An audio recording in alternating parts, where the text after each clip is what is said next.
So we are in the middle of a sermon series that we are calling Unhurried. We are looking at the patient way of Jesus. And one of the things that we've noticed is that we live in a world that seems to be stuck in fast forward. We are in some ways obsessed with speed. Some even refer to it as a cult of speed, that we worship speed perhaps more than anything else. And as a result of that, we find ourselves constantly cramming more and more into less and less time. And as a result of that, many of us suffer from what is known as hurry sickness. That's not just a trite thing, it's a thing. It's a real thing. You can Google it and everything. The impacts of that hurry sickness is on our physical bodies and also our emotional health. In fact, mental health professionals are now talking about hurry sickness as an epidemic of our modern time. But also, as we've pointed out, that hurry sickness is not just an emotional or physical condition, but it's a spiritual condition as well. That this pace of life in which many of us live is not conducive to the ways of Jesus. As Dallas Willard said, hurry is the great enemy of spiritual life in our time. It can destroy our souls. It can keep us from living well. It can keep us from living emotionally healthy and spiritually rich lives. And over the last couple of weeks, as we've been in the midst of this, I've been offering at the end of every sermon a practice, something that you might try, a way to put it into motion. And the first week, I invited you just to notice all of those times in your life when you felt hurried. When you find yourself sort of in a rush, you felt yourself hurried, and just notice what that does to your body, to your spirit in that moment.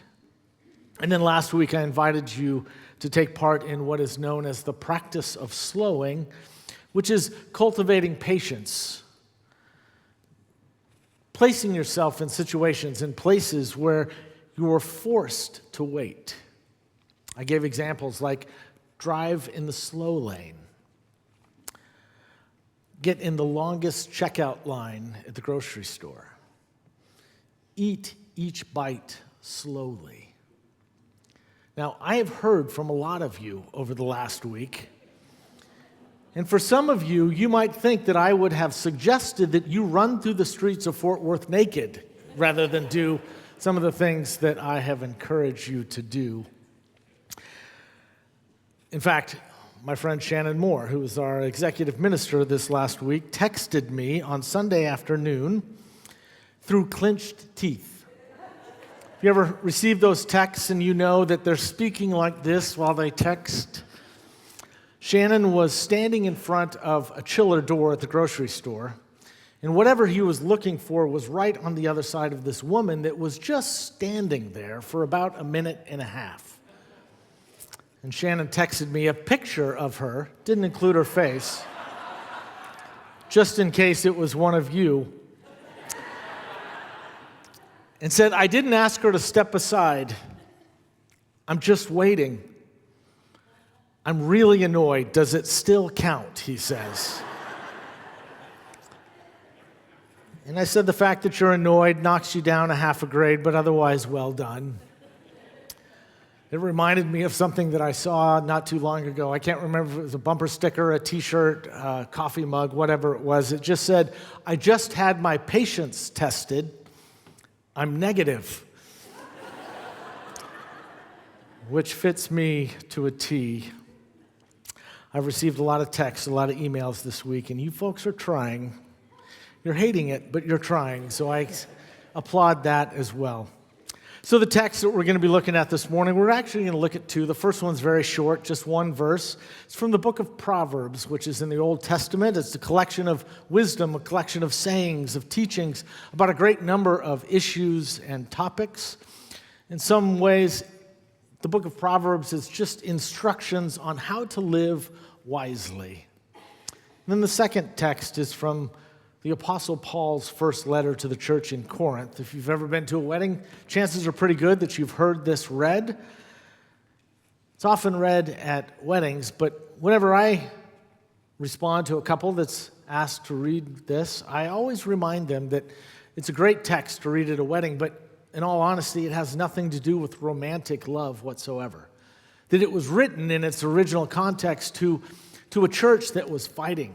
They were coming apart at the seams. They were bickering over each other. And the Apostle Paul reminds them that they are called to another way, to a better way. They are called to the way of love. And he describes what that way looks like. So I invite you to listen to these texts this morning.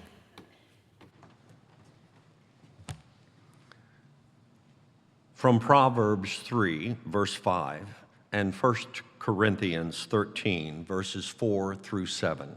Here begins the reading. Trust in the Lord with all your heart, and do not rely on your own insight. Love is patient. Love is kind. Love is not envious or boastful or arrogant or rude. It does not insist on its own way. It is not irritable or resentful. It does not rejoice in wrongdoing, but rejoices in the truth. It bears all things, believes all things, hopes all things, and endures all things. Here ends the reading, the word of God for the people of God. Thanks be to God. Stephen Covey may be a name that some of you recognize. He is a well-known author, speaker, educator. He was a professor before he passed away a number of years ago at the business school at Utah State. And in 1996, Time magazine named him as one of the 25 most influential people in the American culture at that time. He talked and wrote a lot on leadership, in particular in business. He's written a number of books, including 7 Habits of Highly Effective People. Anybody ever read that? Yeah, our most effective people have read that. That's great. He also wrote a book called First Things First, which I think is pretty good stuff. He wrote a book, interestingly enough, I just discovered this last week, a book called Quest, The Spiritual Path to Success. And he wrote it with Thomas More. But in 2006, he wrote a book called The Speed of Trust. The Speed of Trust. It's a business book, and he says essentially that trust is a hard-nosed business asset that can deliver quantifiable economic value. Trust is a hard-nosed business asset that can deliver quantifiable economic value. That when trust is high in an organization, that the speed of execution goes up, and as a result of that, costs go down. And when trust is low, whether that's in a relationship, on a team, a leadership team, maybe it's in a company, maybe even in an industry, even with an individual customer, then when that trust goes down, speed decreases with it, and everything takes longer, and as a result of that, costs go up. Trust, he says, is the number one competency, the number one skill of good leaders. Good lovers. Well, there's another sermon for another time. Trust is the number one competency of good leaders.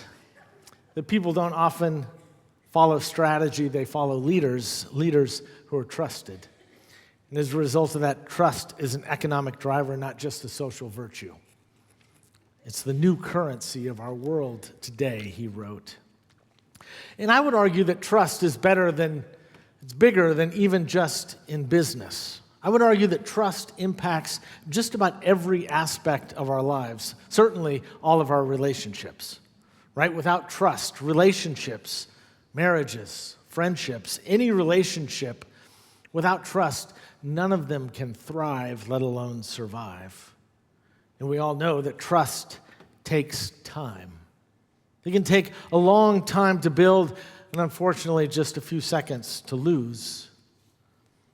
But anyone in a long-term friendship, a marriage, a leadership team, you know that trust takes time. You don't develop that intimacy quickly, that it takes hours together. It takes time. Relationships, Relationships are not quick. They're not efficient. I would argue the same is true in our relationship with God. That we don't get that intimacy, that depth, that connection with God quickly, but rather over time. And that the greatest gift that we can give to God, the greatest gift that we can give is our time and our attention. Whether it be through prayer, through meditation, worship, singing, whatever it is that you do, however you spend time with God, the greatest gift that we can give is to give ourselves fully in that moment. But that's hard in a world that moves as quickly as we move. In a world that lives at the rate of speed in which many of us live. I would argue that in some ways that's part of the reason that many folks don't like to read the Bible. That we do it quickly. That we read just a few verses every morning and think, okay, cross that off the list, now what's next? You don't read an ancient library of poetry and history that's written in other languages at another time to another context in the midst of a different culture and just think, okay, got it. I got it all figured out. It takes time to learn to read Scripture. And many of us don't take the time to learn to read the Bible. There was an Anglican priest by the name of Father Walter Adams who happened to be the spiritual director of C.S. Lewis, and he once said, "Hurry is the death of prayer.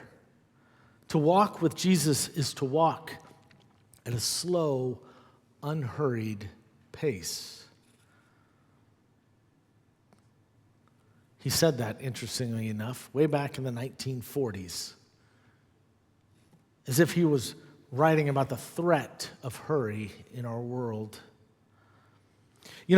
I've said this before in sermons and in other contexts, that if you were to ask Jesus about his spiritual life, that he would have no idea what you were talking about whatsoever. That he would have looked at you like you had 3 heads or something. My spiritual life, I have no idea what you mean by that. Because to label some things spiritual would mean that there are other elements of life that aren't spiritual. And for him, the world was dripping with the divine. Everything was spiritual.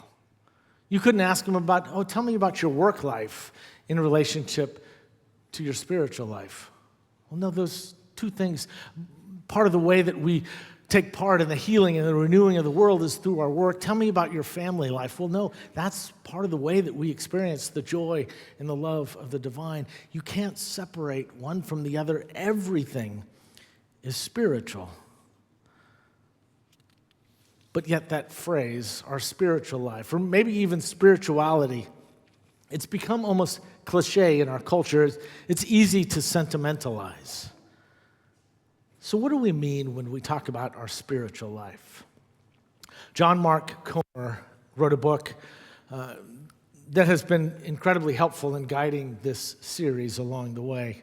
And in it, he says, our spiritual life or spirituality, if we were to break it down into its most basic elemental thing, is our capacity to receive and to give love in relationship to God and to others. That's it, broken down as simple as I can put it. Our capacity to receive and to give love in a relationship with God and to one another.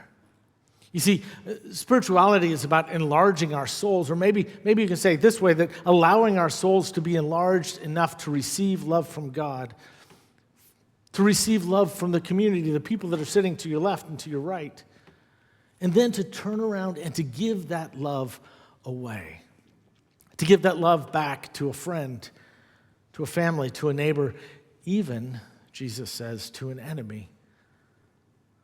You see, for Jesus, the meaning, the purpose of life, all of life, is to become a person who is pervaded by love.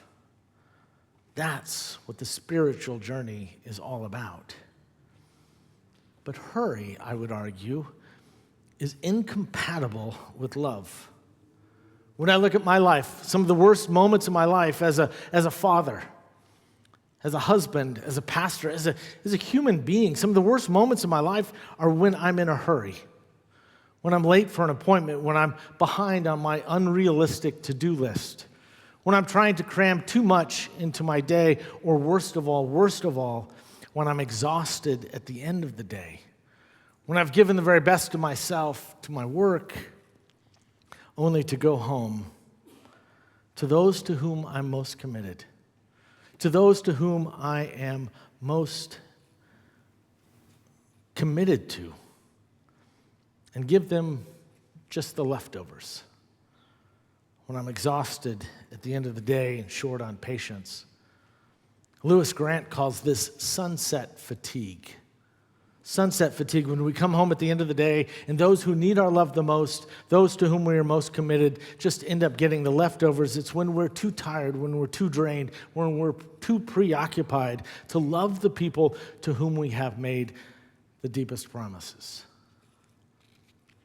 You see, hurry and love, they're like oil and water. They simply do not mix. In fact, did you hear just a moment ago, the very first definition, the very first characteristic that Paul mentions in his description of what love is? He says, love, first and foremost, is patient, and it is kind. It's almost as if he's saying, love is unhurried. A Japanese theologian by the name of Kosuke Koyama, who wrote a book a number of years ago called The 3 Mile an Hour God. Found that title a little strange, so I looked it up, and it turns out that 3 miles an hour is the speed of walking. So he says this about the 3 mile an hour God. God walks slowly because God is love. If God is not love, then he would have gone much faster, because love has its own speed. It's an inner speed. It's a spiritual speed. And it is a different kind of speed from the technological speed to which we are accustomed. It's slow. And yet it is Lord over all other speeds, since it is the speed of love. And we see that speed of love on display in the life of Jesus. I pointed out a couple of weeks ago that Jesus was constantly being interrupted. In the midst of his ministry, in the midst of his teaching, people were coming to him, interrupting all the time. And we see it not just in the stories of what happened to him, but also the teachings himself. Many of the teachings himself were in response to those interruptions. And in every single instance, if we read the scriptures closely, every single instance, Jesus is there, fully present, ready to offer wisdom or whatever is needed in that moment, whatever's needed, whether it's a parable, a healing, a prophetic word, even a rebuke of some sort. He's fully present, fully there. C.S. Lewis once said, "How you respond to an interruption is who you really are." How you respond to an interruption is who you really are. Now, I hear that, I read that, I say that, and my immediate reaction is, that's horrible. As a person, as a parent, as a pastor, some of my worst moments are in those moments when I was moving too fast. I remember years ago, I was serving another church as an associate minister. And I think it was a Wednesday, I had all sorts of things planned. A lot of work that I needed to get done that day. I had a youth retreat that I was leading that weekend, and so I had all sorts of tasks and things that I needed to get done. But throughout the course of the day, I kept being interrupted. There was somebody that called and needed to talk through something. There was somebody that sent me an email that needed my immediate response. They were having a crisis in their life, and they needed to know their pastor was there. There was somebody that stopped by that needed help paying their rent. At the end of the day, I walked into my senior minister's office, my mentor in ministry, and I said, "Glenn, I would have gotten a whole lot more work done today if these people had left me alone." To which he said with a smile, "Those interruptions, those are your work." How do you respond to interruptions.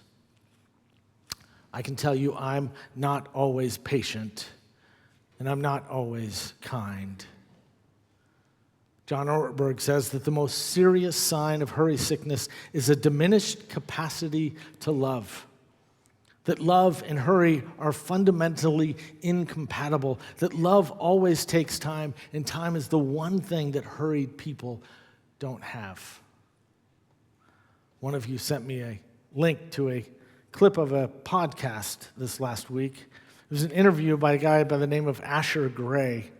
And he said this, he said, the faster that you are moving, the more you are in fear. It was a fascinating concept. I'd never made that connection. The faster you are moving, the more you are in fear. And the more you are in fear, the more you are thinking about yourself. And the more you are thinking about yourself, the less compassion and kindness you have for others. There is no love in hurried and stress. So I mentioned that I've been offering suggestions, hints, practices that you might take up. I invited you to simply notice. Last week, I invited you to simply practice slowing. This week, I want you to notice those moments in your life when you're interrupted. Those moments in your life in which you're interrupted, that someone comes to you, and when they happen, I want you to slow down in those moments. To be present, fully present in that moment, to give yourself fully to whatever or whomever is in front of you, and to really focus. To let the intention of your heart to be to really listen in that moment, to listen with your whole body, to listen with a compassionate heart. To give them your time and your attention, just as Jesus did. I want to close with this story. There was a young man that had worked hard, worked a lot, and saved up enough money in order to buy himself a really nice, fancy sports car that went really fast. And one day he was driving through the streets of a city, and he was going through a rough neighborhood, not the type of place that you'd want your kids to hang out. And all of a sudden, out of nowhere, he hears this loud crash against the side of his car. And he quickly pulled over and jumped out, and it turns out that somebody had thrown a brick that had hit the side of his car. And as he looked around, he saw a young man that had done it, who was turning and running away as fast as he could in the other direction. So he followed the boy. And when he finally caught up to him, he said, "Thank you. Thank you for stopping, sir. I'm so sorry about your car, I really am. But my brother fell out of his wheelchair, and he's too big, he's too heavy. I can't pick him up, I can't help him out, and I had nowhere else to go. Everybody was driving so fast, no one would stop. I'm sorry about your car." Well, that man decided he wasn't going to have his car repaired. He left that dent in the side of his fender to remind himself to slow down, lest he miss what is most important in life. So friends, may we slow down. And may we recognize the opportunities that are all around us to care for others, to care for the planet, to care for ourselves. And may we walk through this world at the speed of trust, at the speed of love. Amen.